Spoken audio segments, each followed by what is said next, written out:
కాబట్టి ఇప్పటికైనా అందరూ కూడా ఆలోచించుకొని ఆ పద్ధతుల్లో మళ్ళీ కలిసిమెలిసి ఉండడానికి ప్రయత్నం చేయాలని చెప్పి నేను గౌరవ కౌన్సిలర్లు సోదరిమణులందరూ కూడా చెప్తా ఉన్నా.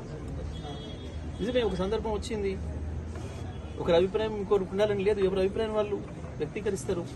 ప్రజాస్వామ్యంలో గొప్పతనమే అది.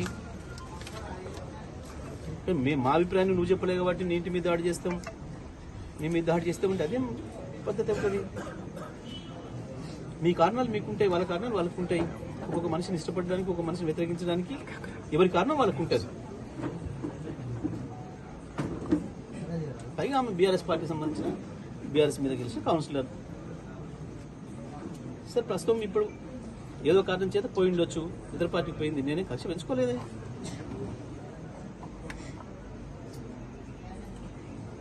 ఈ తాత్కాలిక అంశాలలో చేసే పనులు అది పట్టణానికి నష్టం కలిగిస్తాయి. దయచేసి ఎవరు కూడా ఇటువంటి దౌర్జన్యాల జోలికి పోవద్దని చెప్పి చెప్తా ఉన్నా. నేను దౌర్జన్యాలు కొంచెం మితిమీరితే ప్రజల తిరుగుబాటు కూడా తప్పదు, ఆ పరిస్థితి వస్తుంది. ఆ చైతన్యం సూర్యాపేట ఉంది, ఆ అనుభవం కూడా ఉంది, చరిత్రలో ఆ సంఘటనలు కూడా ఉన్నాయి. కాబట్టి ఇప్పటికైనా దామోదరెడ్డి గారు కావచ్చు, బీజేపీ నాయకులు కావచ్చు, బీఎస్పీ నాయకులు కావచ్చు, ఇతర మిత్రులు ఎవరైనా సరే ఇటువంటి వాతావరణం కొనసాగించడానికి సరైనది కాదు, మంచిది కాదు. సూర్యాపేట ప్రశాంతంగా ఉండనివ్వండి అని చెప్పి నేను విజ్ఞప్తి చేస్తాను.